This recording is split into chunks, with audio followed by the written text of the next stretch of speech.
Chers auditeurs, bonjour et bienvenue dans cette nouvelle édition du Libre Journal des lycéens sur Radio Courtoisie, évidemment. Merci d'être avec nous. Cette émission est enregistrée et diffusée le samedi 30 juillet à midi, rediffusée 2 fois dans le week-end. Une émission consacrée aujourd'hui à la chasse. Nous retrouverons en toute fin d'émission un tout autre sujet puisque nous aurons par téléphone Arnaud Naudin qui est directeur en chef adjoint du site Novopresse, l'agence de presse Novopresse, puisque le site a été rénové. Nous l'aurons donc en fin d'émission.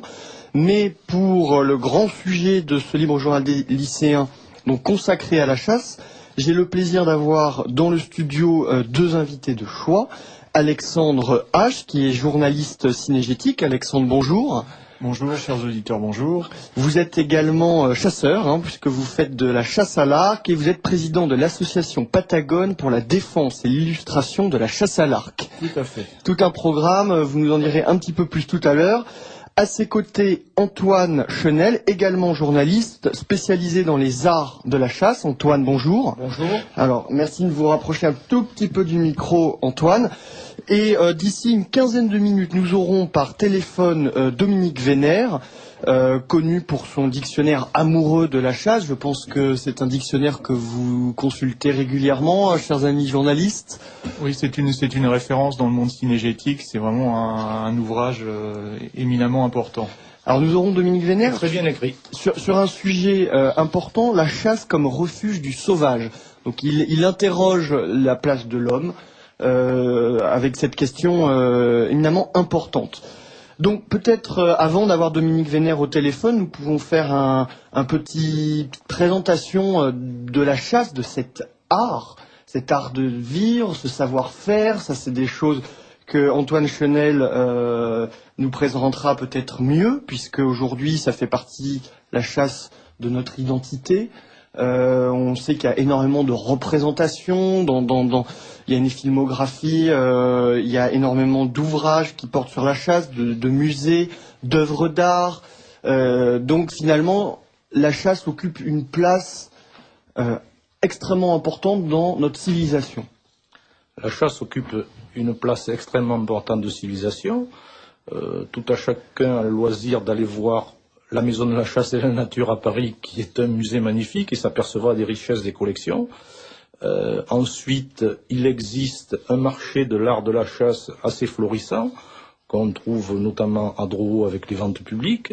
Il y a à peu près, je dirais, une dizaine de ventes publiques par an à thème cinégétique, chacune de ces ventes comportant à peu près 400 lots, ce qui n'est pas rien. Sur ces 400 lots, il y a des aquarelles, des huiles, des bronzes, des armes, des appelants, des miroirs alouettes, enfin tout ce qui... Alors, des objets qui sont achetés uniquement par des chasseurs ou justement ça déborde du cadre C'est alors à la fois acheté par des chasseurs, qui sont, parmi les chasseurs, il y a beaucoup de collectionneurs, et selon les modes ou selon les tendances, c'est parfois acheté par des décorateurs, des publicitaires. Il y a par exemple actuellement une tendance qui, il faut donner le nom anglais. Allez-y. Qui s'appelle le shabby chic. Alors shabby en anglais, ça veut dire c'est plutôt ce qui est moche, ce qui est minable.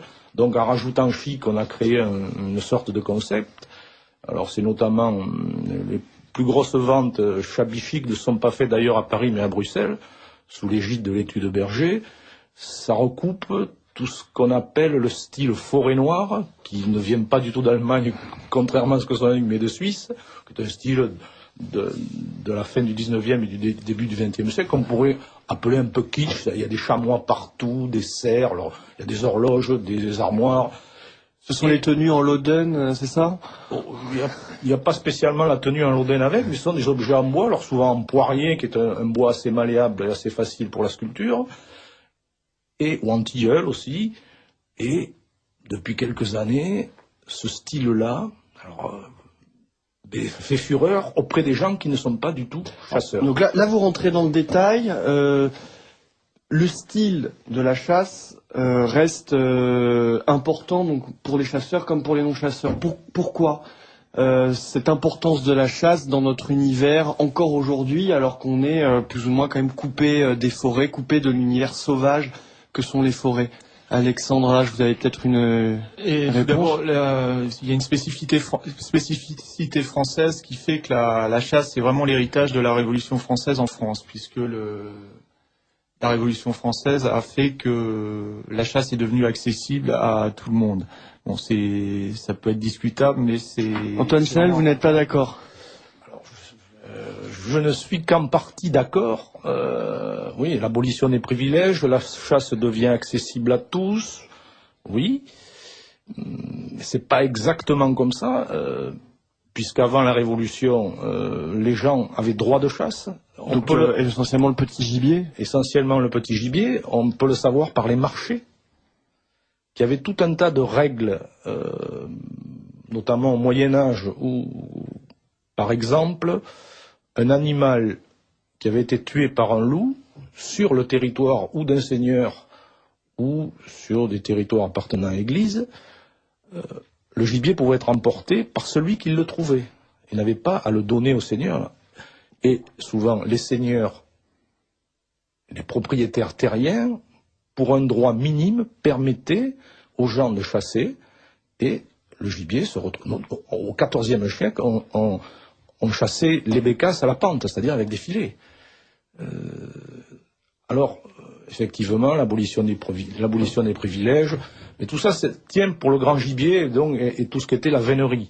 Mais pour le reste, c'est pas aussi tranché que ça, quoi. Alors, il y a eu une certaine démocratisation, avec tous les guillemets qu'il faut mettre de la chasse, et d'ailleurs avec toutes les dérives qu'on connaît de la rupture qu'a été la Révolution française, qui touche aussi la chasse, avec une dérive vers le loisir et vers la consommation, d'une certaine façon, aujourd'hui. Oui, mais il faut savoir que la chasse a quasiment pour nos sociétés toujours été un loisir, puisque dès que nos sociétés sont sédentarisées, dès que l'élevage a fait son apparition, en fait la chasse est un mode pour se procurer la nourriture qui est plus un complément qu'une source de base d'alimentation. Donc pour les sociétés européennes, la chasse a depuis très très longtemps été un loisir. D'accord, un loisir autour duquel on a créé un art de vivre, mais ce n'est pas un mode de vie. Je pense par exemple aux chasseurs itinérants qui suivaient les troupeaux donc dans les grandes plaines de Sibérie ou d'Amérique du Sud, ou aux chasseurs sédentaires qui devaient chasser pour se nourrir concrètement.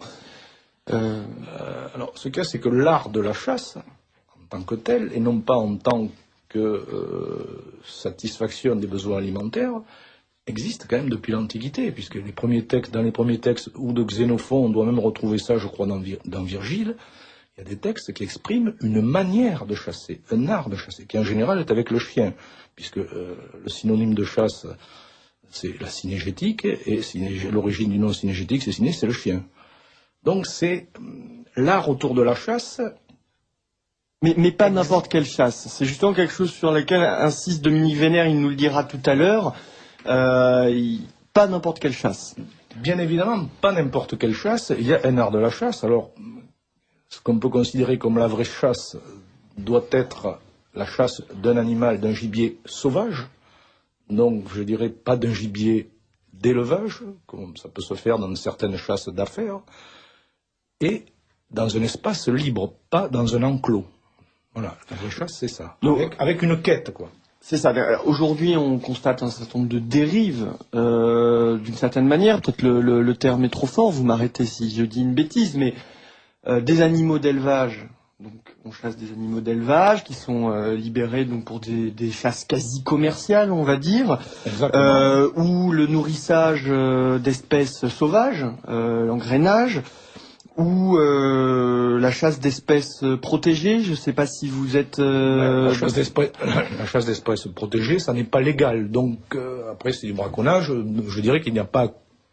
On sait que ça existe ou que ça peut exister, mais voilà, c'est hors du cadre parce que la chasse est réglementée. Il y a des lois qui gèrent la chasse. Donc, voilà, on va rester dans ce qui est... la légalité et la réglementation de la chasse, le lâchage d'espèces d'élevage ou l'engrenage d'espèces sauvages est autorisé. Oui, oui, oui. Mais alors après, on peut considérer d'un point de vue, et certainement celui que défendra Dominique Vuner, on peut considérer que ce n'est pas de la chasse, mais tout simplement du tir. Alors, Alexandre H, qui est lui-même chasseur, vous allez nous en parler un petit peu plus. Vous êtes chasseur à l'arc. Quel est votre sentiment? Mais de toute façon, c'est un acte anti-traditionnel. On s'oppose à la tradition en sédentarisant le gibier, en l'élevant, et on n'est plus du tout effectivement dans un acte de chasse à ce moment-là. Il faut bien comprendre que la chasse, c'est une action qui se déroule sur deux plans. Sur un plan horizontal où on s'intègre au milieu, on fait pleinement partie du milieu, on fait pleinement partie de tout ce qui nous entoure. Mais il y a une dimension verticale dans la chasse qui est une dimension quasi mystique, puisqu'il entre en jeu des choses telles que la mise à mort et on est dans une verticalité de l'homme à ce moment-là. Donc c'est effectivement, il faut faire attention à son mode de chasse. Alors, pour revenir justement sur les pratiques et les modes de chasse, pour les auditeurs peut-être qui ne connaissent, comme moi, peut-être vous l'avez compris, pas trop cet univers, mais justement c'est pour ça que je suis très heureux d'avoir Alexandre H et Antoine Chenel, journalistes cinégétiques tous les deux, avec nous dans le studio. Les différents modes de chasse, donc ça peut se pratiquer individuellement ou en groupe. C'est les deux grandes branches possibles de la chasse. Oui, il y a deux façons de chasser. On peut chasser seul, et généralement on peut également chasser seul avec son chien. Et on peut chasser en groupe. Donc seul, à l'affût ou en approche. Est-ce que vous pouvez définir un petit peu ces modes de chasse individuels? Alors le mode de chasse dépend aussi du gibier recherché. Pour le petit gibier, à ce moment-là, si on chasse seul, on va généralement chasser avec un chien. Le chien va chercher le gibier et à ce moment-là, suite à l'arrêt du chien, ou si c'est un chien éleveur, il va faire décoller le gibier ou partir le gibier et le gibier est tiré à ce moment-là. En groupe, à ce moment-là, on utilise ce qu'on appelle la battue. Ce sont plusieurs. Donc là, on pense à la chasse à courre, la vénerie. Non, pas forcément. Pas forcément. La chasse à tir peut se pratiquer en battue. Pour simplifier grandement le mode de chasse ou l'explication du mode de chasse, c'est une enceinte qu'on ferme, qu'on entoure de chasseurs, et les rabatteurs et les chiens ou les rabatteurs uniquement circulent à l'intérieur de l'enceinte pour faire sortir le gibier de l'enceinte, qui est tiré par les chasseurs au moment où ils quittent l'enceinte. Donc là, tout l'enjeu pour les chasseurs, c'est de laisser donc la bête sauvage fuir les chasseurs en faisant appel à son instinct animal et aux chasseurs de bien se positionner. C'est ça l'enjeu de ce type de chasse? Oui, si on veut, bien sûr, en pratique, c'est toujours un peu plus complexe. Il faut tenir compte du vent, il faut tenir compte des remises où le gibier peut se trouver, puisque selon les conditions climatiques ou les saisons, le gibier va se trouver dans d'autres endroits. Donc, pour ne pas faire buisson creux, il faut avoir une certaine connaissance de la chasse qui permet de mener à bien l'opération. Donc, de la chasse en groupe en battue, il existe d'autres modes de chasse, le piégeage, le braconnage, c'en est un, ou c'est considéré comme le braconnage, par définition, n'est pas un acte de chasse. Oui. C'est un acte hors la loi, c'est un acte hors chasse. Après, le piégeage, oui, constitue un mode de chasse. C'est surtout un moyen de réguler les gibiers nuisibles. On ne va pas piéger entre guillemets une espèce noble. Et alors les espèces nuisibles aujourd'hui, vous entendez, c'est les mêmes qu'au Moyen-Âge, quand justement les paysans se plaignaient de ne pas pouvoir chasser eux-mêmes les nuisibles qui ravageaient leur culture ou qui les menaçaient physiquement. Ce sont les mêmes espèces, ce sont des sangliers, ce type d'animaux? Alors le sanglier généralement est classé comme gibier, sauf certaines régions. Parce que là il y a l'algue verte qui s'occupe du sanglier en Bretagne, ils n'ont plus besoin de chasseurs. Oui, ça sont des dérives aussi de la mondialisation biologique, mais Antoine. Oui, alors, ce qu'il faudrait préciser, c'est qu'il y a dans les modes de chasse, là on vient de parler de la chasse à tir. C'est-à-dire où le gibier est tiré. Il y a des modes de chasse où le gibier n'est pas tiré. C'est-à-dire en vénerie, le gibier n'est pas tiré. En autourserie, le gibier n'est pas tiré. C'est-à-dire, et après, je dirais, comme vous disiez, il faut faire fuir le gibier. C'est pas tellement le faire fuir, c'est déjà le découvrir. Donc ça, c'est en général avec les chiens, le découvrir pour ensuite pouvoir le prélever éventuellement. Mais c'est surtout le découvrir, parce que, et c'est là le savoir-faire des chasseurs, puisque... Vous avez parlé de quête tout à l'heure. Oui, dans la chasse, il y a une phrase qui dit que la quête vaut la prise. C'est-à-dire que la manière de chasser a autant de valeur que le fait de tuer l'animal ou d'obtenir l'animal. Mais je reviens sur cette notion de découvrir, avant de découvrir le gibier, du savoir-faire du chasseur, car un non-chasseur qui serait chargé de nous faire dîner ce soir, avec un chien et un fusil, il peut passer la journée dans un bois, il y a quand même 99 chances sur 100 pour qu'il ne ramène rien, que nous soyons obligés d'aller au restaurant, et qu'ensuite il ne voit même pas un animal de la journée. Car les animaux ne se promènent pas, les animaux ont deux activités, c'est se nourrir et se reposer. L'homme se promène, l'animal non. Donc il faut le savoir-faire du chasseur déjà pour le découvrir, ou le débusquer, si vous préférez ce terme-là, et ensuite, évidemment, il peut fuir, ça gagne pas, le chasseur ne gagne pas à tous les coups. Avant de rejoindre Dominique Vénère par téléphone, un petit mot sur le type de gibier chassé aujourd'hui en France.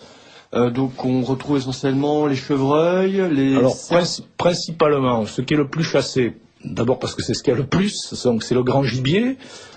Les deux animaux les plus chassés sont le chevreuil et le sanglier, le cerf aussi.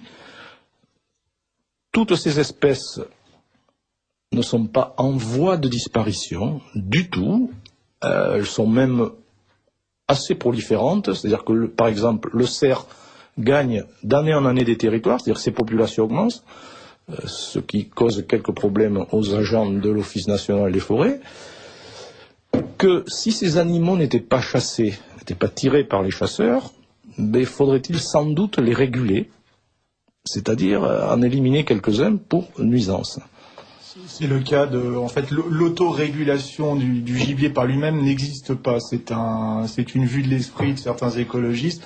Les Suisses qui, par exemple, dans le comté de Genève dans le canton de Genève, ont interdit la chasse, sont obligés de payer des fonctionnaires qui font de l'abattage en masse pour réguler le gibier. Donc le chasseur comme gestionnaire de son environnement. D'une certaine façon, de façon un peu triviale. Enfin, je sais que c'est un argument utilisé par les chasseurs justement pour répondre à ceux qui se prétendent écologistes. Nous allons en reparler ensemble après avoir eu Dominique Vénère au téléphone. D'ailleurs, Alexandre H, Antoine Chenel, merci d'être avec nous sur Radio Courtoisie. Vous pouvez aussi poser des questions à Dominique Vénère. Dominique Vénère, est-ce que vous m'entendez ? Oui, je vous entends. Bonjour. Merci d'être avec nous sur Radio Courtoisie pour ce libre journal des lycéens. Alors, je vais rappeler aux auditeurs que vous êtes auteur de nombreux ouvrages sur la chasse.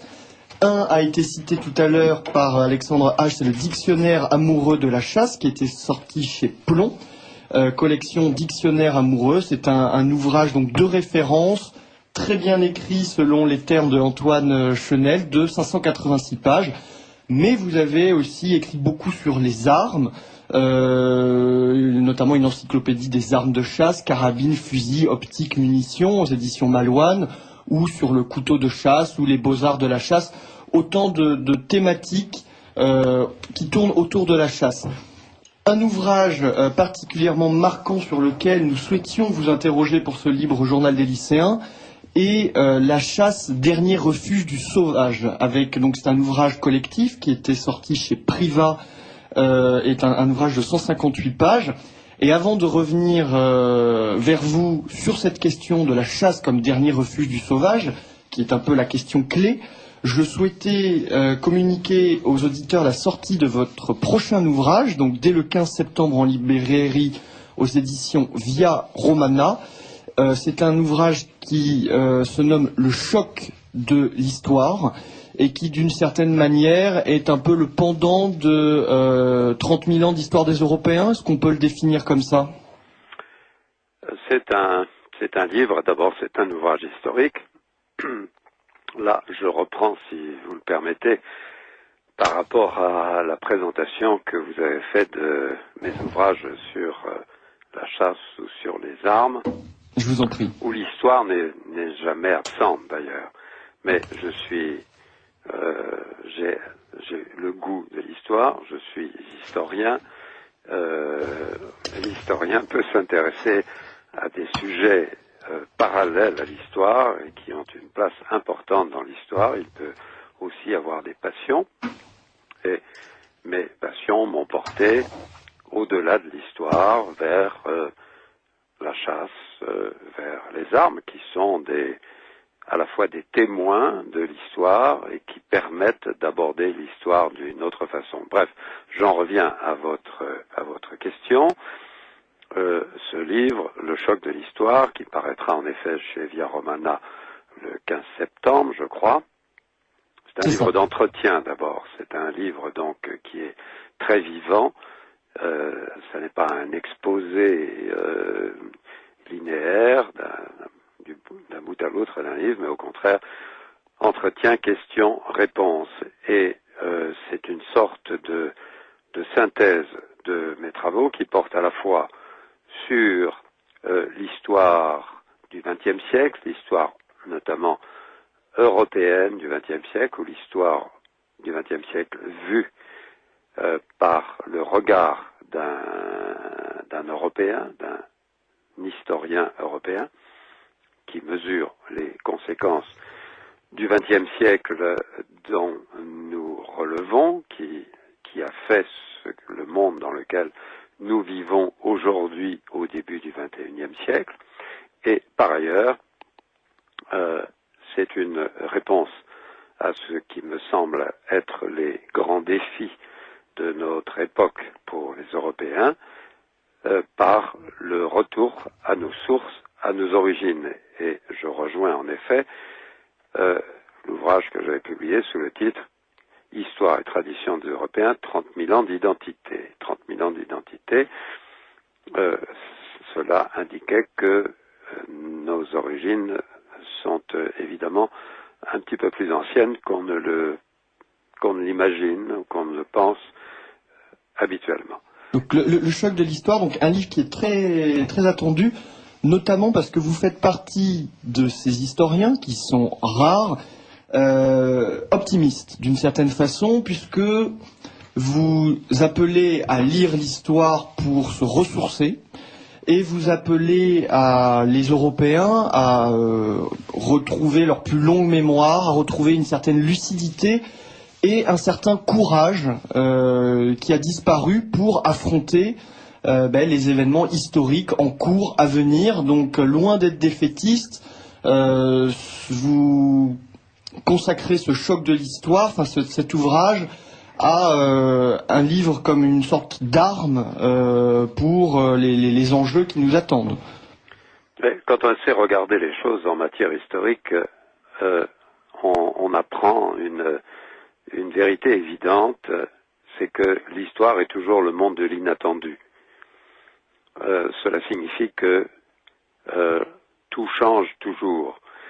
Et ce qui peut être une période difficile, par exemple pour les Européens, pour une multiplicité de raisons, des défis nouveaux, historiquement absolument nouveaux, le défi d'une immigration extra-européenne massive, c'est une nouveauté historique absolue. Nous n'avons jamais connu ça.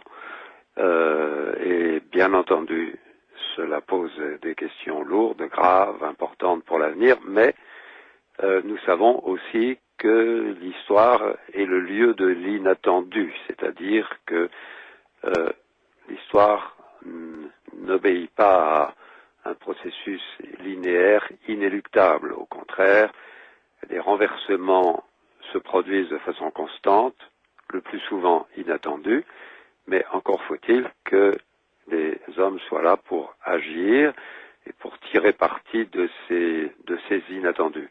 Donc il faut qu'ils aient en eux-mêmes une vision des choses, qu'ils soient dirigés par une conception intérieure très forte, qu'ils sachent où ils veulent aller, savoir où l'on veut aller et le vouloir.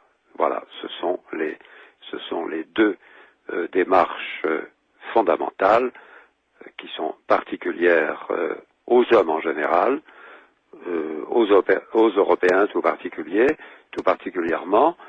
Les Européens l'ont un peu perdu pour des raisons historiques, les drames qui ont été les leurs à la suite d'un XXe siècle terrible, les guerres mondiales, etc., qui les ont profondément affaiblis et démoralisés, mais ils portent en eux toujours à l'état latent ces deux aptitudes, savoir et vouloir. Et c'est autour de ces deux pensées, attitudes fondamentales que naturellement on peut se reconstruire. Alors, cher Dominique Vénère, revenons ensemble sur votre intuition, qui est celle de la chasse comme un des derniers refuges du sauvage. En quelques mots, vous considérez que la nature et les espèces animales, bien que leur environnement physique, biologique et social soit gravement perturbé dans leur modernité, c'est ce que vous appelez donc une ontogénèse perturbée, nous pouvons trouver dans cette nature des ferments d'authenticité qui nous manquent en tout cas dans nos vies d'urbains, dans nos vies de citadins, et que dans ces ferments d'authenticité, dans cette nature authentique et sauvage, ce sont les ferments de notre plus longue mémoire, de notre civilisation qui s'y trouvent. Est-ce que j'ai bien résumé ou est-ce que c'est un peu plus complexe que ça? Oui, vous avez très bien résumé.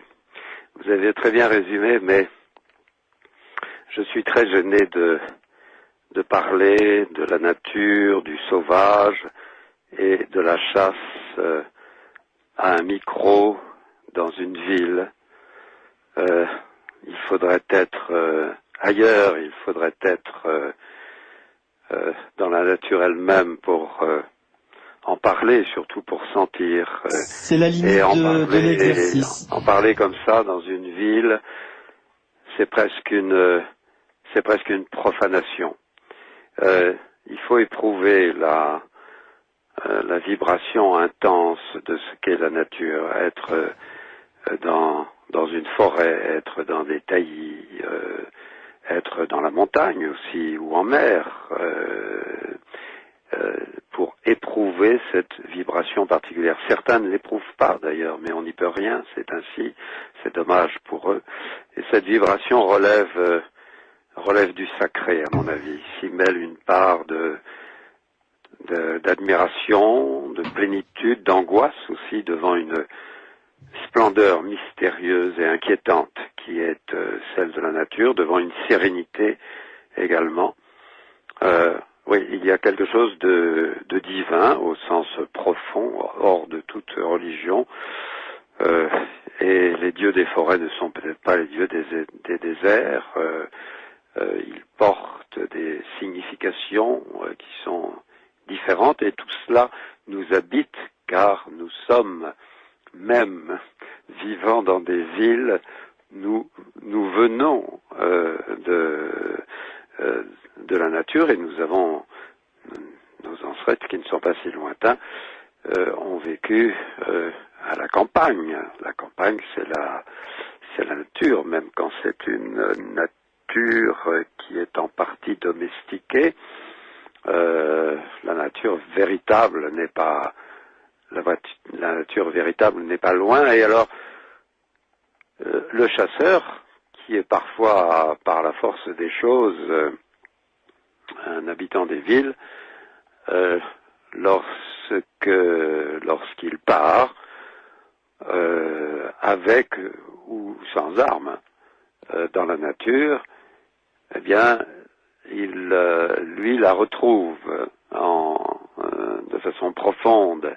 Et il a un regard particulier. J'écoutais tout à l'heure d'un des participants de l'émission qui disait très très justement qu'un habitant des villes qui n'est pas du tout chasseur, on pourrait le lâcher dans la nature avec un fusil à la main.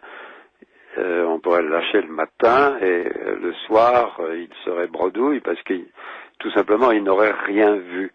c'est pas qu'il n'aurait pas eu l'occasion de tirer, mais il n'aurait rien vu, car la nature, la sauvagerie, et la faune se dissimulent aux yeux des hommes. Hein.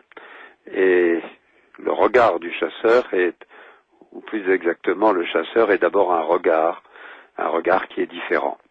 Donc en quelques mots, le chasseur peut faire vibrer une corde sensible ou voir la beauté de la nature que d'autres ne voient pas. C'est un peu ce que vous nous dites. Certainement, je ne veux pas mésestimer du tout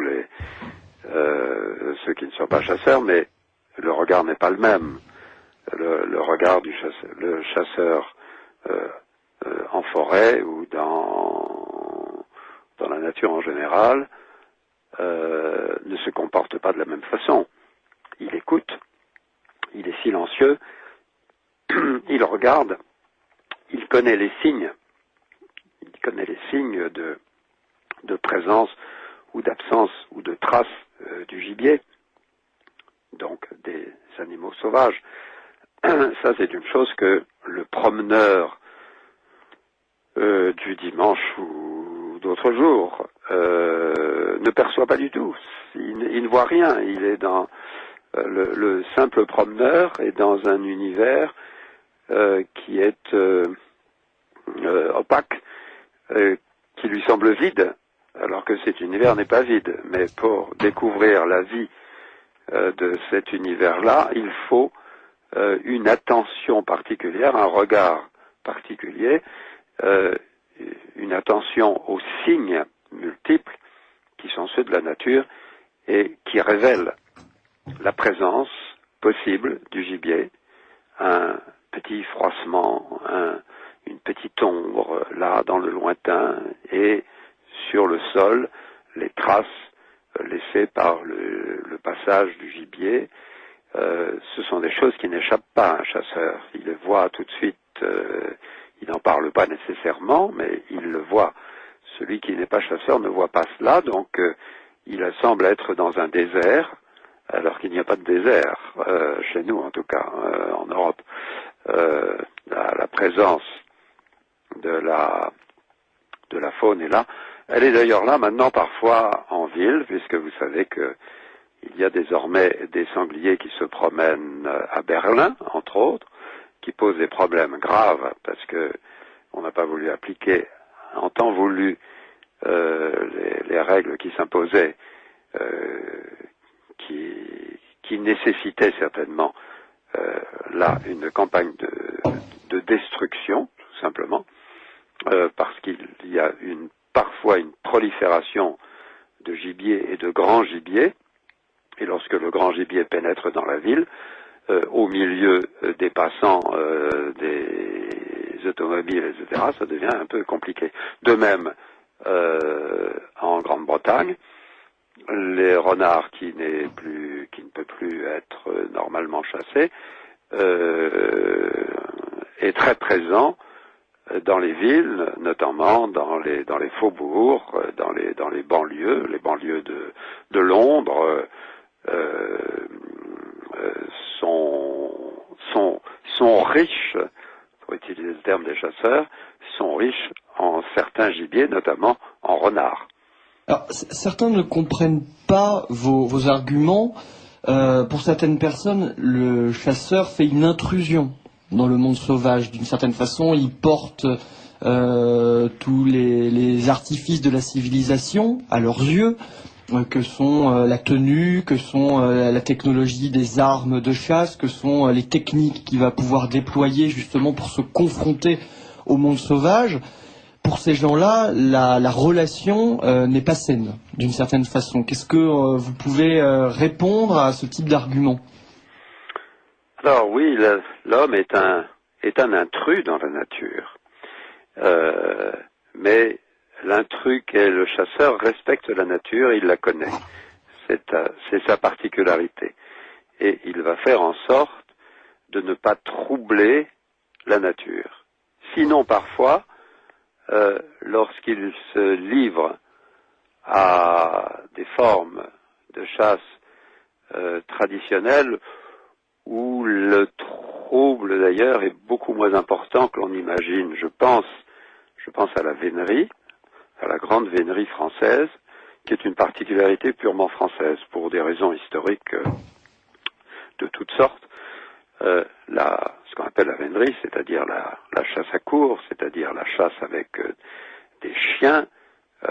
L'homme ne chasse pas directement, il chasse sans armes et il fait chasser les chiens, il permet aux chiens de chasser. Ce sont les chiens qui choisissent l'animal de chasse, qui choisissent le gibier qu'ils vont poursuivre, et le rôle du veneur est de permettre, dans toute la mesure du possible, aux chiens de bien travailler. Mais je ne sais pas si vous avez eu l'occasion de vous trouver en forêt un jour de chasse en hiver et d'entendre le ri-cri d'une meute sur la voie chaude d'un cerf ou d'un chevreuil. D'un cerf, c'est plus fort parce que ce sont des plus grands chiens qui ont une gorge magnifique. C'est une musique admirable que celle des chiens d'ordre, accompagnés parfois par les trompes de vénerie. C'est plus qu'un spectacle, c'est quelque chose de miraculeux qui évidemment est fait pour les hommes, qui n'est pas fait pour la sauvagerie, mais qui s'intègre parfaitement dans la sauvagerie et auquel ou à laquelle certains animaux eux-mêmes participent. C'est ainsi que les chiens courants, ce qu'on appelle les chiens d'ordre, les chiens de chasse à courre, chiens de vénerie, participent de façon très intime. De même les chevaux des veneurs participent. Ils vibrent avec une extrême vigueur aux premiers instants de la chasse et jusqu'à la fin. Et il y a même une sorte de jeu qui se fait, je l'ai vu à bien des reprises, notamment dans des chasses, dans la chasse à courre, dans la vénerie du chevreuil. Il y a parfois un jeu entre l'animal chassé et ceux qui le chassent. C'est assez étonnant. Donc, l'homme, même lorsqu'il agit par des moyens un peu bruyants, comme ceux de la vénerie, bruyants mais beaux selon nos critères humains à nous, néanmoins, il ne trouble pas en profondeur la forêt dans laquelle il chasse. Et les animaux chassés savent très très bien, on le voit à leur comportement, ils perçoivent très bien s'ils entrent dans le jeu du chasseur ou s'ils sont en dehors. Et ceux qui sont en dehors restent calmes en quelque sorte. C'est assez surprenant et assez fascinant de constater cela. Il y a donc chez l'animal une perception des choses plus subtile que nous ne pourrions l'imaginer. Et pour répondre encore une fois à votre question, oui, l'homme est à la fois un intrus, mais il fait partie de la nature. Il joue son rôle dans la nature et le chasseur conscient, qui est responsable, et les chasseurs sont de plus en plus responsables, le chasseur responsable agit d'une façon telle qu'il trouble la nature le moins possible et il permet aussi à la nature de survivre. Il ne faut pas l'oublier, les chasseurs font des efforts considérables de toutes sortes pour maintenir des milieux sauvages qui, sans eux, auraient disparu. S'il n'y avait pas de chasseurs en France, il n'y aurait plus de grands gibiers dans les forêts. C'est parce que des chasseurs payent qu'il y a des grands gibiers, c'est-à-dire des cerfs, c'est-à-dire des chevreuils. Les sangliers sont plus difficiles, mais même les sangliers ont été éliminés en Grande-Bretagne depuis le XVIe siècle. Pourquoi? Parce que ils étaient destructeurs de culture. Et ce sont les cultivateurs qui ont détruit le gibier parce qu'il était un trouble pour eux. S'il y a actuellement du grand gibier, si on a l'occasion de voir des grands animaux dans les forêts françaises ou européennes, continentales, c'est parce qu'il y a des chasseurs qui payent les dégâts occasionnés par le grand gibier à la fois aux forêts, et ce sont des dégâts importants.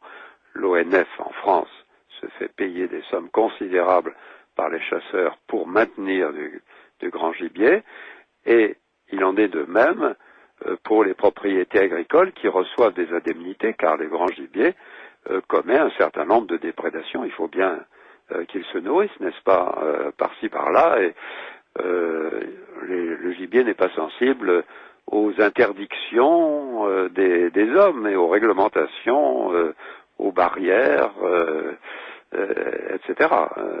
Une question que nous avons commencé à aborder ici dans le studio. Nous allons devoir interrompre cette discussion, Dominique Vénère. Je vais peut-être résumer votre pensée, enfin en tout cas reprendre les termes que l'on peut retrouver dans votre ouvrage « La chasse, dernier refuge du sauvage », donc sous votre direction aux éditions Privat. Vous parlez d'un lien direct, passionnel, agissant et compétent entre le chasseur et le monde sauvage. C'est un peu ce que vous nous avez expliqué. Une dimension qui est souvent mal comprise de la chasse que ce lien direct, sensible, passionnel et agissant. Donc j'invite tous les auditeurs de Radio Courtoisie, chasseurs ou non, qui peuvent s'intéresser sur cette question, qui ont peut-être des préjugés sur la chasse, à lire cet ouvrage et à rester avec nous pour ce libre journal des lycéens consacré à la chasse. Dominique Vénère, merci beaucoup d'avoir été avec nous et puis bonne chasse si vous la pratiquez ces prochains jours. Merci beaucoup. Au revoir. Au revoir. Alors nous revoilà dans le studio. Alexandre H, vous qui êtes chasseur, donc je rappelle que vous êtes chasseur à l'arc. En quelques mots, pour les auditeurs de Radio Courtoisie, la pratique de la chasse à l'arc, c'est une pratique courante ou plutôt marginale ? Tout d'abord, j'aimerais revenir sur ce qu'a dit Dominique Vénère. Il a parlé de vibration, et pour moi, le terme est très important parce que la nature vibre. On s'en aperçoit quand on sort en forêt, ou au moment où on rentre dans la forêt, les oiseaux vont se taire et tout va se faire silence. Et après, dès qu'on commence à s'intégrer dans le milieu naturel, les oiseaux recommencent à chanter, la forêt recommence à vivre. Donc c'est très important, ces vibrations. Et ces vibrations amènent... Vous parliez d'une relation mystique tout à l'heure. Oui, il est presque plus loin que Dominique Vénère. Oui, justement, parce que ces vibrations, pour moi, me font penser à Orphée, à la lyre d'Orphée, qui est capable de charmer la nature. Et pour nous les Européens, nous avons deux visions qui s'opposent quasiment. C'est le mythe d'Orphée avec la façon, le don qu'a Orphée de parler à la nature, de commander à la nature par le chant, et le mythe de Prométhée qui est une façon de contraindre la nature à se dévoiler ou de soumettre la nature.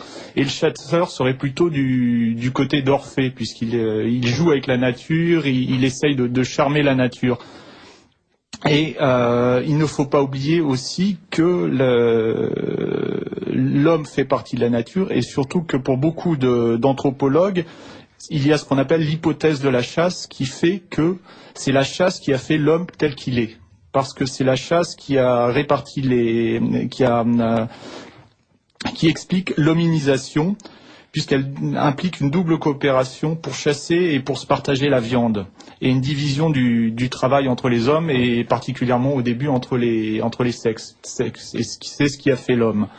Ne pas oublier aussi que la chasse, si on prend l'acte de chasse en tant que tel et pas tout ce qu'il y a autour, s'oppose à la société marchande, puisque c'est un acte gratuit. Il n'y a pas de culture, il n'y a pas d'activité économique dans l'acte de chasse tel quel, et toute la tradition de la chasse est avec quelques dérives. Non, je parle de l'acte de chasse en tant que tel. Je ne parle pas de tout ce qu'il y a autour, puisque effectivement, maintenant c'est une activité qui est commerciale par certains aspects.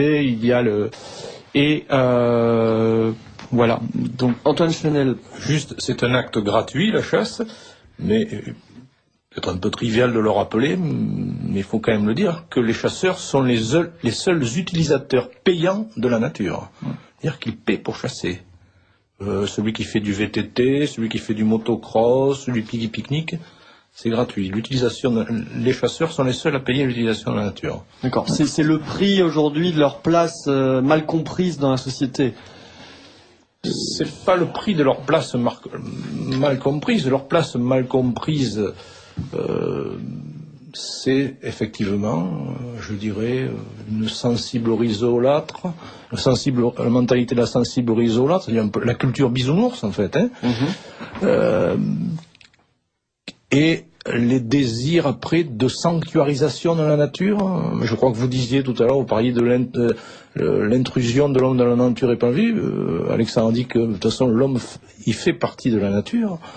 Comment expliquez-vous que les écologistes ou pseudo-écologistes, souvent qui font plus de politique qu'autre chose, comprennent si mal justement le monde de la chasse, alors que vous-même dans le studio où Dominique Vénère nous explique justement facilement que les chasseurs font vibrer cette corde sensible du monde de la nature qui devrait toucher les écologistes. Alors pourquoi cette rupture ? Alors pourquoi cette rupture ? Cette rupture n'est pas due, contrairement à ce qu'on pourrait croire, à la protection des espèces, parce qu'au sujet de la protection des espèces, je pense que normalement les écologistes et les chasseurs, ou certains écologistes, pourraient très bien s'entendre. Ce que dénient les écologistes aux chasseurs, c'est le fait de tuer un animal. Et de tuer un animal, justement, en acte de chasse. C'est-à-dire, finalement, ils reprochent, si Dominique Vanner parlait de l'âme du chasseur, c'est ça qu'ils reprochent. C'est-à-dire qu'ils ne font rien pour aimer la chasse, et je dirais même qu'ils ont certainement peur de l'aimer. Parce qu'il y a quand même, comme le disait une autre fréquence de l'âme, et là, je dirais, ils sont presque en danger de vie et ça ne leur convient pas. Alors, ensuite, au sujet, alors là, il ne faut pas le cacher, le chasseur tue un animal. Ne le cachons pas à nos auditeurs. Non, parce que on a toujours tendance à... Il y a beaucoup de chasseurs qui... Oui, nous sommes dans un monde qui refuse la mort, d'une certaine façon. Voilà, donc qui refuse la mort des animaux. La mort des animaux, la mort des hommes. Hein. On vit jusqu'à un âge indéfini et on s'évapore en passant ses dernières vacances à Djerba, mais on ne meurt pas. Donc, mais on tue des animaux pour faire des hamburgers, faut tuer des animaux. Mais c'est pas spécialement une fin en soi, parce que si on fait l'analyse, je dirais, triviale et économique, le chasseur, si c'était, je sais bien qu'il y a des viandards, mais si c'était pour la viande, honnêtement, il vaut mieux aller chez le boucher, quoi. Oui. Ça coûtera beaucoup moins cher. Il n'y a pas de chasseurs qui chassent pour se nourrir aujourd'hui. Alors on mange, mais il faut manger, on mange le gibier, bien évidemment. D'abord, il y a toute une tradition culinaire autour du gibier. Nous souhaitons vous entendre. Voilà, moi je ne suis pas cuisinier, mais enfin bon, il est toujours amusant de lire les recettes de chasse d'Alexandre Dumas, et il y en a d'autres. Le gibier revient un petit peu en force dans la cuisine actuellement. Bon, c'est peut-être une mode passagère, je ne sais pas. Voilà, c'est-à-dire qu'il y a tout un art de vivre, une culture, mais ça on ne fait que se répéter autour de la chasse. C'est pas un chasseur n'est pas quelqu'un, contrairement à ce que voudrait faire croire, c'est pas un sanguinaire qui se lève le matin, le couteau entre les dents, il dit il me faut ma chair fraîche et saignante pour la journée. Ça n'a rien à voir. Et quand on voit, et sans compter qu'il y a une multitude de modes de chasse, c'est-à-dire, par exemple, on prend la chasse à l'alouette au miroir. Donc l'objectif est de faire tourner un miroir de bois qui attire les alouettes qui viennent se poser au miroir, il faut les tirer. Miroir de bois. Oui, bon, autrefois il y avait des éclats de verre qui brillaient, mais maintenant c'est interdit. Mais en fait, c'est pas les éclats qui font venir l'alouette, c'est simplement le mouvement. Si votre ambition est de vous nourrir en chassant l'alouette au miroir, honnêtement, vous allez mourir de faim. Donc on ne peut faire ça que par passion. Alexandre H. L'aspect le plus important pour moi de la nourriture dans la chasse, c'est l'aspect du partage. Les chasseurs en fin de journée se partagent tout ce qui a été tiré. Et chacun a une partie, celui qui a tiré, celui qui n'a pas tiré. Et ça, c'est une tradition très importante et aussi une des choses qui fait que l'acte de chasse échappe pour moi à l'économisation de l'homme. Et je crois même que c'est marqué dans le Codex Alimentarius qui réglemente un petit peu tout ce qui concerne la nourriture, que justement la définition du chasseur est celui qui tue, mais celui qui va aussi dépecer la bête, la partager et récupérer jusqu'à la fin. Donc c'est aussi dans la réglementation du code alimentaire. C'est assez rigolo à constater. Tout à fait, oui. Alors, nous allons nous retrouver donc sur Radio Courtoisie, évidemment, pour le Libre Journal des lycéens, avec dans le studio Alexandre H et Antoine Chenel, tous les deux journalistes. Il y en a un des deux qui est chasseur, Alexandre H, qui nous a pas encore parlé de la pratique de la chasse à l'arc. Nous allons nous retrouver juste après une petite pause musicale. Nous écoutons Chasse Galerie du groupe Malicorne. Galerie s'en va en tête, monté sur un cheval qui a le cou d'une bête et les deux pieds d'un crapaud. Entendez-vous la sarabande voler la chasse galerie qui va bientôt passer par bande? Et la garage et la loubie, derrière la sorcière, le lutin, le garou, galopant la houlette, le piquois puis le loup. Entendez-vous la sarabande rouler la chasse galerie qui va bientôt passer par bande? Et la gavache et la loubie, puis le beige fantôme, tout habillé de blanc, frère Patek et non, cher Roger revenant. Entendez-vous la sarabande voler la chasse galerie qui va bientôt passer par bande? Et la gavache et la loubie,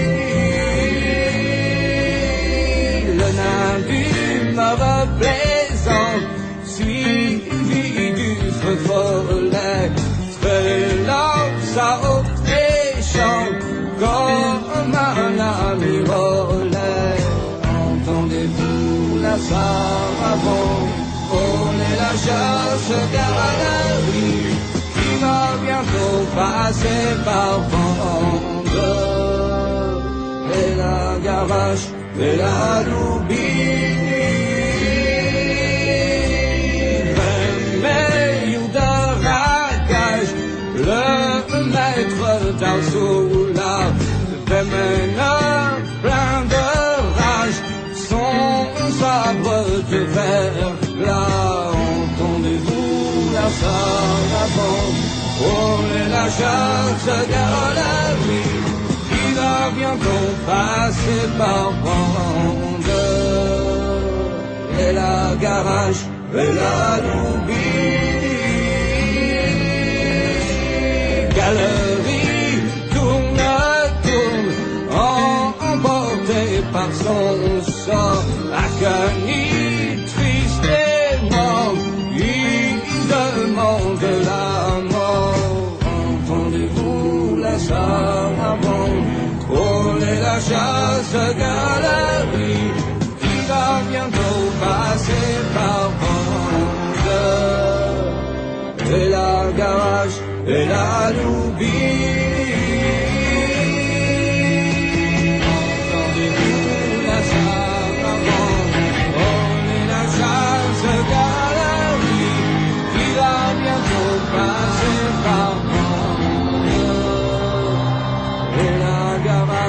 et la loubie.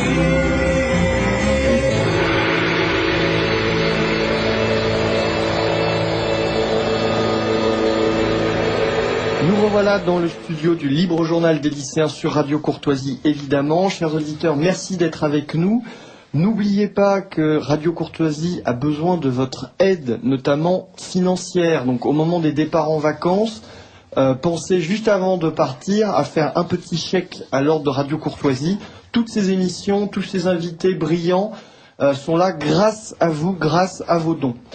Alexandre H, je me tourne vers vous pour évoquer la pratique de la chasse, notamment celle que vous pratiquez, la chasse à l'arc. Alors, en quelques mots, je vous ai posé la question tout à l'heure, est-ce que c'est une pratique qui est courante actuellement ? C'est une pratique qui est entrée dans les mœurs en France, qui date des années 80 en fait. Il y a eu une légalisation de la chasse à l'arc dans les années 80 suite à un procès qui nous avait été intenté par la 92, oui, qui nous a été intenté par la Ligue de protection des animaux, qui nous avait intenté un procès pour cruauté envers les animaux. C'est ça, parce que vous êtes accusé de pouvoir blesser les animaux sans les tuer.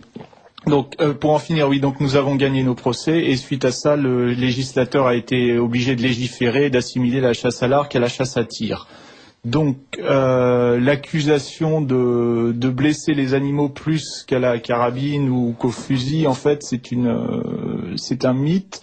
C'est surtout une accusation qui vient du fait que au début, les chasseurs à l'arc faisaient plus appel à des chiens de sang que les autres chasseurs, puisque ça n'était pas encore vraiment rentré dans les mœurs, tout à fait. Il faut peut-être préciser ce que sont que les chiens de sang ou chiens de rouge. C'est-à-dire que pour éviter qu'un animal blessé agonise, souffre trop longtemps, il y a des chiens spécialisés dans la recherche au sang, qui sont intéressants, et de façon à retrouver l'animal et à pouvoir l'achever afin qu'il ne souffre pas. Donc oui, c'est ce qui a fait dire au début que les chasseurs à l'arc blessaient plus. Mais tout d'abord, une blessure faite par l'arc, c'est une blessure par coupure. Donc c'est une blessure qui s'il y a blessure, va cicatriser beaucoup mieux qu'une blessure par balle. Parce qu'une balle écrase les chairs et il y a beaucoup de risques de gangrène, alors que des coupures cicatrisent très bien. D'autre part, il faut bien se rendre compte que la chasse à l'arc est très, très délicate et demande beaucoup de savoir-faire, et un chasseur à l'arc va tirer beaucoup, beaucoup moins qu'un chasseur à la carabine, puisque pour tirer à l'arc, il faut se placer à une distance de 20 mètres. Il va tirer à coup beaucoup plus sûr, puisqu'il faut il faut s'approcher beaucoup plus près. La portée d'une flèche pour un tireur à l'arc. On parle pas de portée, puisque on peut tirer à plusieurs centaines de mètres avec une flèche, mais la portée utilisable ou raisonnable en mode de chasse, c'est d'une vingtaine de mètres maximum. Donc tout le jeu, très, très près de. Tout l'intérêt de l'arc, c'est le fait de rentrer dans le dernier cercle de l'animal, dans la dernière défense de l'animal, et de se mettre, et en plus d'arriver à tirer avec un ustensile qui demande un certain mouvement pour tirer. Quand vous tirez avec une carabine, il suffit de bouger l'index pour que le coup parte. Tandis qu'avec l'arc, vous avez un mouvement qui est assez ample et qui est susceptible d'être vu par le gibier en plus. Donc c'est vraiment une chasse de proximité. C'est de ce fait, c'est une chasse passionnante qui demande d'être le plus animal possible. Et il y a bien sûr aussi le côté, peut-être le côté Robin des Bois qui nous a fait rêver en tant qu'enfant, avec tout l'imaginaire de la forêt aussi. Bien qu'il soit pratiquant, il a oublié de dire une chose, c'est que la chasse à l'arc, il y a de plus en plus d'adeptes à la chasse à l'arc. Oui, ça correspond vraiment à une quête de l'homme, l'homme moderne qui se rapproche plus de la nature. Et nous attirons beaucoup de jeunes. C'est un des modes de chasse qui attire beaucoup de jeunes. Il y a beaucoup de jeunes qui sont venus à la chasse par le biais de la chasse à l'arc et qui ne seraient pas venus à la chasse par le biais de la chasse à tir.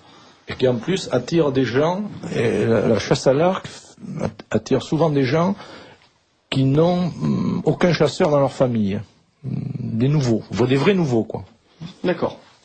Alors justement pour les nouveaux, ces auditeurs qui nous écoutent, qui ont peut-être envie de franchir le pas, je souhaitais me tourner vers vous, Antoine Chenel. Peut-être que vous avez un certain nombre d'ouvrages à conseiller, des coups de cœur, des livres, des essais, des films à voir sur cet imaginaire de la chasse. D'ouvrages, je vais citer, je dirais, les plus Je vais citer les plus classiques et peut-être les plus littéraires. Donc, je dirais le roman de Miro, Chien de chasse de Louis Pergaud, parce que ça c'est du caviar, quoi. Enfin, tout Louis Pergaud, ouais, c'est divinement écrit. En quelques mots.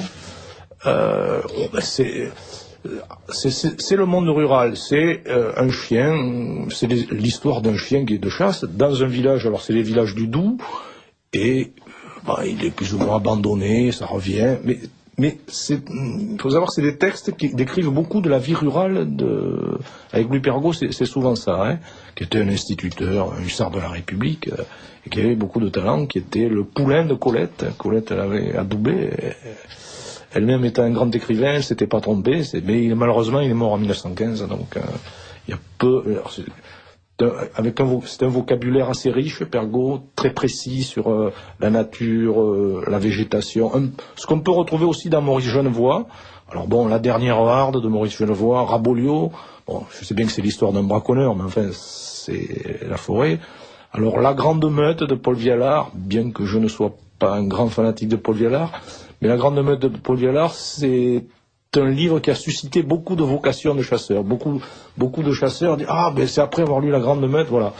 Et ensuite, peut-être pour revenir à ce que disait Dominique Venère sur le regard et l'attention du regard dans la forêt, alors je dirais Le guetteur d'ombre de Pierre Moineau, qui est un livre, comment pourrait-on dire, un peu où le héros est un peu Drieux la Rochélien, c'est pas très joli, mais enfin voilà. Un peu le héros du feu follet, mais qui là ne se suicide pas, revient dans la nature, retrouve la chasse, reporte son regard sur la nature et par une sorte de catharsis redevient l'homme qu'il n'aurait jamais dû cesser d'être. Donc c'est le guetteur d'ombre de Pierre Moineau qui a écrit un autre livre sur la chasse qui s'appelle La chasse royale. Alors je dois en oublier. Pour l'anecdote, il y a un livre de Jules Verne qui est pas très connu qui s'appelle 10 jours en chasse, je crois, ou 10 heures en chasse, qui a été réédité par... Alors, il y a aussi des livres pour littérature enfantine. Alors, la série, ça doit être Les histoires de chasse du temps jadis. C'est écrit par Florence Allard, les illustrations Elisabeth Leuch. Et alors, les titres, là, j'ai un peu de mal. Pas d'inquiétude, chers auditeurs. Toutes les références de nos invités, vous pourrez les retrouver soit sur le blog associé à la radio, le blog de Radio Courtoisie, soit sur le blog du Libre Journal des lycéens de Romain Lecap. Alexandre H, des titres coup de cœur à conseiller à nos auditeurs. Oui, alors moi je vais plus m'axer sur peut-être des romans d'action ou des choses un peu plus contemporaines. Mais ne pas oublier dans les classiques, bien sûr, La Bilbo de Vincenot, qui est incontournable, et surtout un petit livre qu'on connaît moins de Vincenot, sont le Récit des friches et des bois, et ça a été édité assez récemment par Anne Carrère, donc c'est très très bien. Le Carnaval des dieux sur la chasse en Afrique, Something of Value en titre original en anglais, de Ruark. Donc, qui est un livre sur l'Afrique, sur les aventures d'un guide de chasse, qui est relativement politiquement incorrect. Je ne sais pas s'il a été réédité. Dans les livres peu connus aussi, et livres d'aventure qui, à mon avis, méritent le détour, il y a un livre qui s'appelle Ride d'automne par Dan O'Brien. Et c'est l'histoire d'un fauconnier qui a un faucon élevé ou né en captivité qu'il va relâcher. Et pour ce faire, il traverse les États-Unis avec son faucon en s'arrêtant chaque fois que c'est nécessaire pour le faire chasser, pour qu'il se nourrisse et pour qu'il retourne au sauvage. Parce que ça, c'est un mode de chasse qui n'a pas été évoqué, c'est la chasse au vol. Oui, la chasse au faucon. Je termine rapidement. Toujours dans les originaux, Mes années grizzly par Doug Peacock, et ça c'est un homme qui, traumatisé par la guerre du Vietnam, se retourne à la nature et étudie les grizzlies et vit avec eux. Beaucoup d'histoires de retour à la nature, Alexandre H.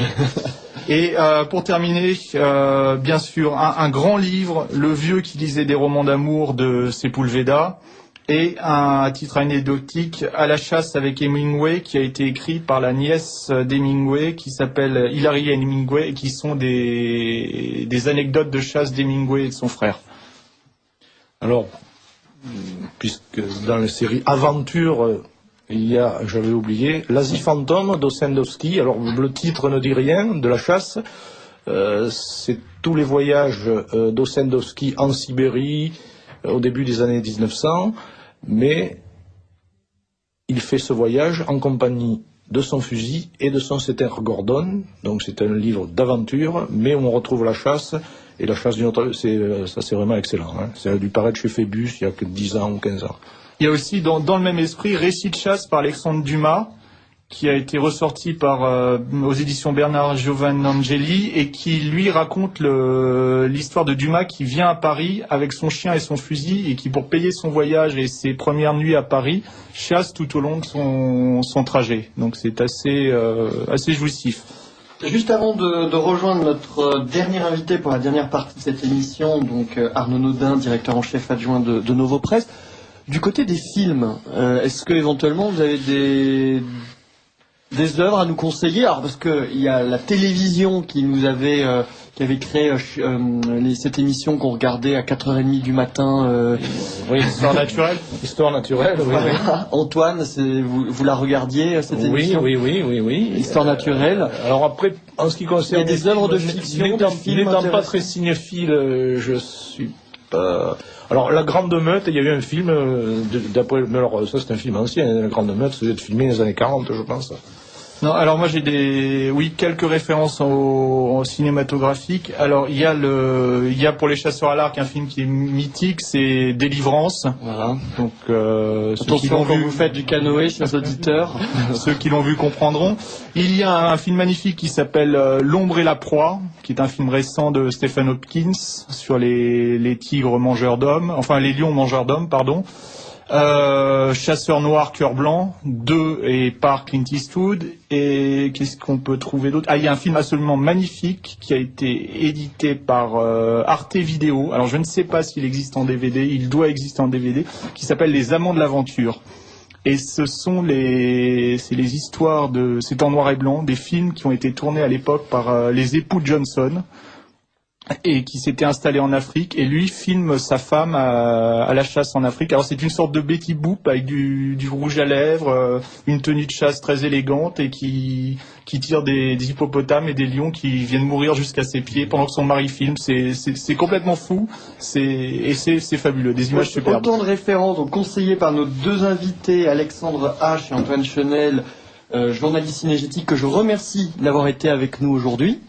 Maintenant, nous rejoignons un autre chasseur, un chasseur d'infos, c'est Arnaud Naudin. Arnaud, est-ce que vous nous entendez?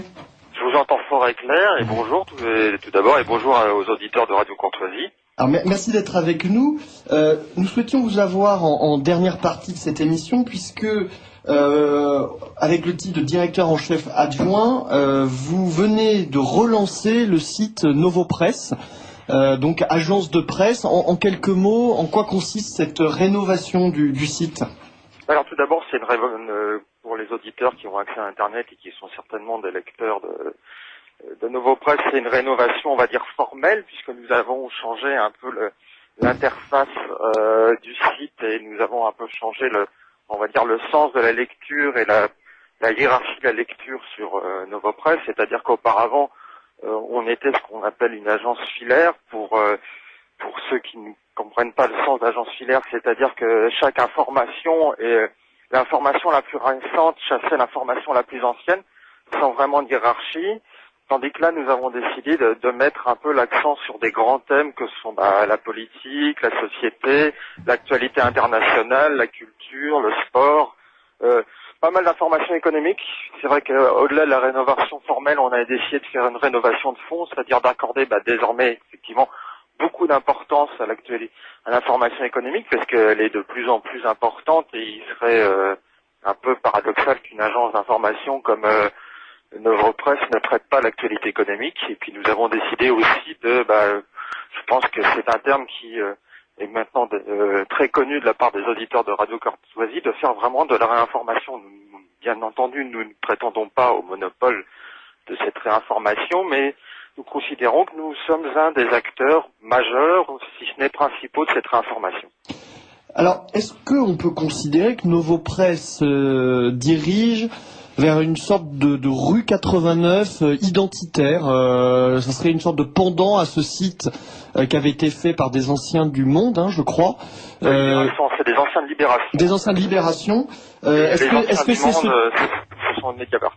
Mediapart, autant pour moi. Est-ce que c'est ce type de site que vous souhaitez créer ? Tout à fait, c'est-à-dire que nous considérons qu'effectivement, rue 89, il ne faut pas se leurrer, ce sont des anciens de Libération. C'est une information engagée. Je pense que de toute façon, les choses sont suffisamment claires, mais ce n'est pas une information partisane vraiment qui serait au service d'une structure politique de gauche ou d'extrême gauche. C'est-à-dire qu'il y a une diversité, on va dire, dans le panel, dans cette sorte de panel de la gauche autour de rue 89. C'est une information anglaise. Effectivement, nous considérons que c'est un modèle vers lequel nous voulons tendre. Alors, un modèle qui avait un peu vacillé, puisque je crois qu'à un moment, il souhaitait faire payer les internautes avant de revenir sur leur décision. Oui, de toute façon, il faut pas se leurrer, c'est une information gratuite. La formation peut être d'accès gratuit pour ses lecteurs ou les auditeurs pour une radio, mais ça a un coût. Il faut pas se leurrer, l'information a un coût. Par exemple, un site internet, ça a un coût, c'est un coût qui correspond à une nécessité technique. Et effectivement, bien entendu, Novopresse, pour l'instant, nous n'allons pas mettre en place, on va dire, d'accès payant à l'information. Par contre, en se rendant sur les sites, les auditeurs de Radio Courtoisie, les lecteurs de Novopresse, peuvent soit faire un don ou soit faire une sorte d'abonnement mensuel. Ils verront ça sur la page des sites, c'est sur les différentes colonnes, c'est précisé. Faire un certain nombre de dons de manière complètement sécurisée pour participer au développement et à la pérennisation de Novopresse. Après avoir fait évidemment leur don à notre chère radio qui nous permet de vous avoir aujourd'hui avec nous, Arnaud Nodin. Alors, quid de l'indépendance de ce site Novopresse ? Beaucoup l'ont dit lié étroitement au bloc identitaire. Qu'en est-il exactement ? Est-ce que justement on peut pas vous reprocher ce qui a été reproché à des sites comme rue 89 d'être trop liés à des obédiences politiques ? Que les choses soient claires, Novopresse est une agence d'information identitaire. Donc de ce fait, bien entendu, elle relaie l'information du bloc identitaire, elle relaie l'analyse du bloc identitaire d'un certain nombre de faits d'actualité, mais nous ne sommes pas, un site qui n'aurait pour but que de relayer ou de se contenter de relayer les communiqués du bloc identitaire. Pour cela, il y a le site du bloc identitaire. C'est-à-dire que, bien entendu, nous parlons de l'actualité, de l'agenda du bloc identitaire, mais à côté, bien entendu, nous traitons de l'actualité en général avec un angle, il est vrai, particulier que nous assumons et que nous revendiquons, qui est un angle identitaire. Tout à fait. Alors, on note également dans cette nouvelle version de Novopresse le retour des commentaires. Alors, ils avaient été évacués, je pense, pour des problèmes de modération, parce qu'on sait que c'est très compliqué. Pourquoi ce retour des commentaires ? Il y avait une forte demande ? C'est-à-dire qu'il y avait une forte demande et il ne faut pas se leurrer, c'est que parfois, un certain nombre de commentaires, nous l'avons vu en nous posant la question et en réfléchissant au fait de savoir s'il fallait ou non reproposer aux lecteurs de Novopresse de commenter les articles, nous nous sommes rendus compte que parfois, dans certains commentaires, il y a un certain nombre d'informations intéressantes et ces informations peuvent déboucher sur des articles ou en tout cas sur des brèves pour Novopresse. Et puis, il ne faut pas se leurrer, l'interactivité, donc parmi l'interactivité, le fait de la possibilité de commenter des articles, ça attire des lecteurs. C'est-à-dire, faut pas se leurrer, c'est un moyen aussi d'attirer des gens. Puis c'est aussi un moyen de créer un débat qui parfois peut être très enrichissant, y compris pour les rédacteurs de Novopresse. Alors, ce sont des commentaires qui sont visés, censurés avant publication ou après, comme on le retrouve sur certains sites, puisque c'était vraiment d'une certaine façon la dérive de certains sites internet où on voit n'importe qui s'épancher ou donner son opinion sur tout. Novopresse étant un site légal, donc respectant la loi par rapport à tout ce qui est diffamation, insultes, les commentaires ne sont pas, vidés ou censurés. En tout cas, ils sont modérés avant parution. Donc voilà. quelqu'un qui considérait que Novopresse est là pour épancher un certain nombre, je sais pas, de ses colères mal comprises, mal rédigées, il doit comprendre que c'est pas le lieu et en tout cas ces commentaires ne seront pas publiés. En tant que rédacteur en chef adjoint, vous constatez donc dans ces commentaires un aspect constructif de la participation des gens? Tout à fait. C'est-à-dire que le paradoxe, c'est que justement, comme les gens sont parfaitement conscients que les commentaires sont modérés avant parution, et ben justement, ceux qui postent apportent beaucoup de choses. Et là, nous avons vu dernièrement des débats assez intéressants, je veux dire, assez appuyés. Je veux dire, je pense que effectivement, il y a un certain nombre de personnes qui peuvent apporter, je pense, un enrichissement au site via leurs commentaires. Alors, l'actualité nous permet de vous interroger sur Novopresse, à son positionnement dans le spectre politique, parce que vous êtes sur la sellette. Après les événements venant de se dérouler en Norvège, un certain nombre d'États ou d'officines ont décidé de mettre le doigt sur ce qu'ils qualifient de sites d'extrême droite selon leurs termes, ce qui est assez curieux dans le sens où la violence terroriste notamment vient essentiellement soit de groupes islamistes, soit de groupes d'extrême gauche, et pourtant là il y a une campagne très très importante d'attaque contre les sites classés à droite ou classés identitaires. Est-ce que vous, en tant que rédacteur en chef adjoint, vous le constatez en ce moment?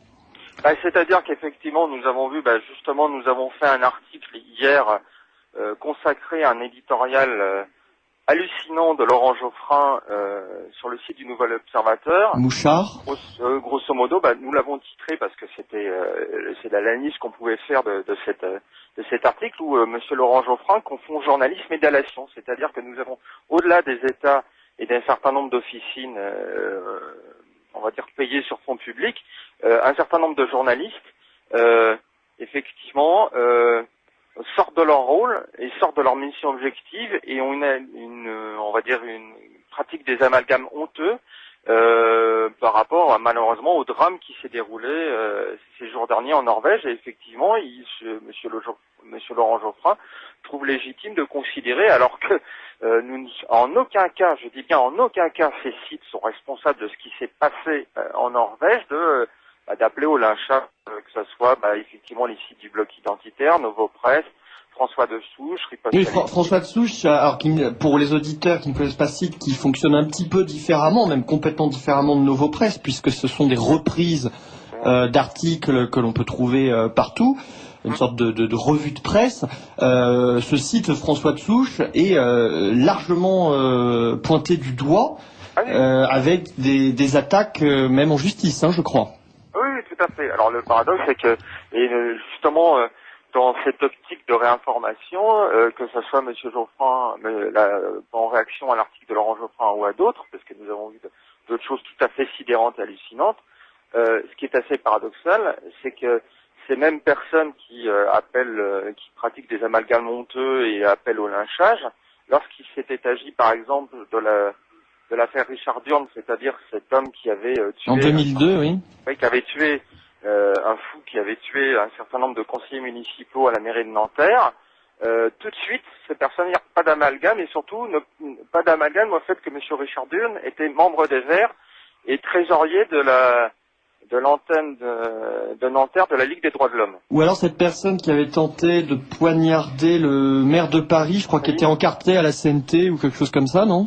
Oui, non, c'était Guy Georges, le tueur en série Guy Georges, qui lui était, il s'était avéré que ce monsieur Guy Georges traînait dans la mouvance, on va dire, de la CNT, c'est-à-dire de l'extrême gauche. Bon, donc tout ça pour dire que Novopresse est dans une position délicate, que donc nous encourageons tous les auditeurs de Radio Courtoisie à se rendre sur ce site essentiel de ce que nous qualifierons de réinfosphère.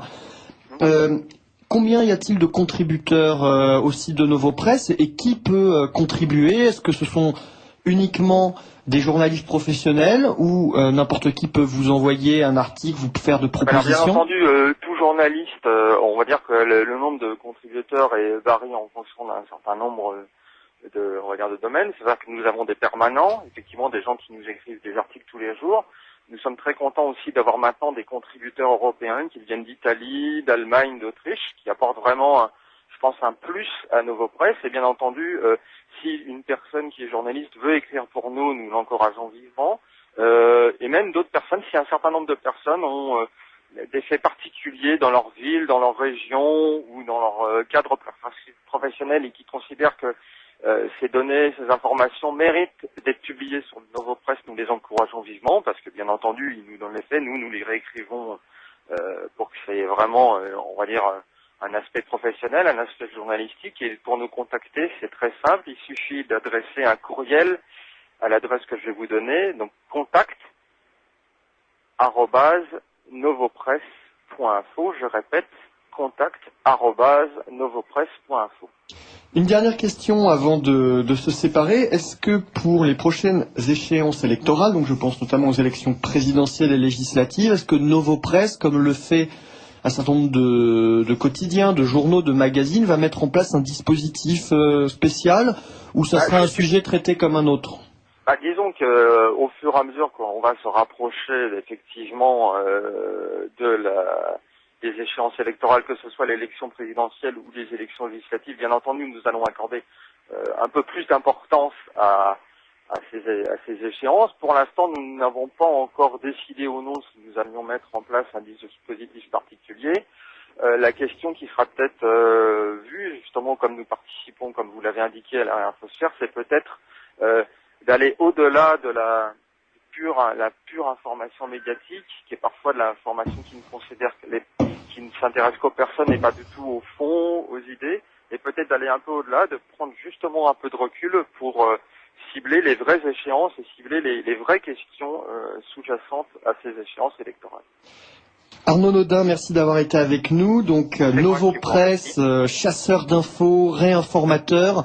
Vous pouvez vous rendre sur ce site dès que possible, novopresse.info. Merci d'avoir été avec nous. C'est moi qui vous remercie. À très bientôt. Au revoir. Au revoir. Donc il nous reste, je crois, 2 minutes juste pour rappeler aux auditeurs de Radio Courtoisie qu'ils peuvent retrouver cette émission, donc le Libre Journal des lycéens consacré à la chasse. Donc ils peuvent l'écouter le samedi 30 juillet à midi, rediffusée 2 fois dans le week-end, mais ils peuvent également la retrouver donc sur le blog qui a été créé pour cette émission. Vous tapez Libre Journal des lycéens Romain Le Cap dans votre moteur de recherche, vous tombez dessus. Et de la même façon, vous tapez blog Radio Courtoisie et vous retrouvez le très bon blog, l'excellent blog Je salue le travail de Courtoisix, où vous pouvez suivre l'ensemble du contenu évoqué dans les émissions de Radio Courtoisie. Donc sur ce blog de Radio Courtoisie, comme celui du Libre Journal des lycéens, vous pourrez retrouver les références, notamment les ouvrages évoqués par nos invités Antoine Chenel et Alexandre H, ainsi que les références des ouvrages de Dominique Vénère que nous avons eu tout à l'heure par téléphone et qui nous rappelaient l'essence de ce qu'était la chasse à ses yeux, une idée partagée par Alexandre H et Antoine Chenel, cette vibration intense, cet aspect mystique qu'on pouvait retrouver, cette relation verticale, ça c'était un terme de Alexandre H qui a été qu'on peut retrouver dans le monde de la chasse et qui est souvent incompris ou mal compris. Merci à vous et très bonne dimanchade.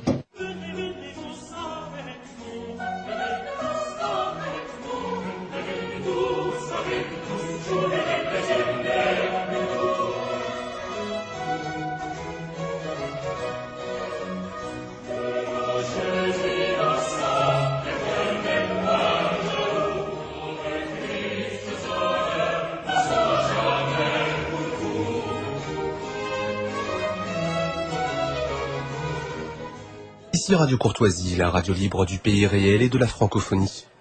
Vous venez d'entendre le Libre Journal des lycéens dirigé par Romain Le Cap, émission préenregistrée le 27 juillet 2011, diffusée pour la première fois samedi 30 juillet 2011 de midi à 13h30, puis rediffusée l'après-midi de 16h à 17h30 et dimanche 31 dans la nuit de minuit à 1h30. Elle a été réalisée par Sandrine.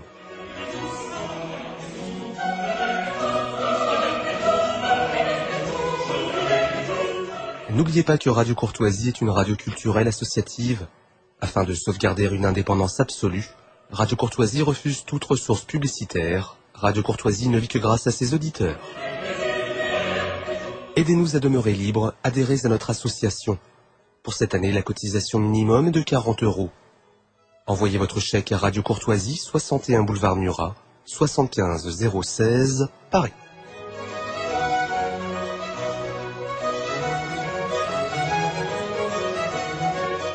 Si vous le désirez, nous pouvons vous faire parvenir un enregistrement de ce libre journal.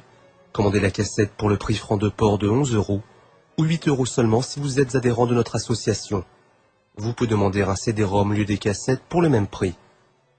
En rédigeant des chèques distincts pour la cotisation et pour les cassettes, vous faciliterez la tâche de notre secrétariat bénévole. Par avance, merci. Je vous rappelle notre adresse, Radio Courtoisie, 61 boulevard Murat, 75 016, Paris.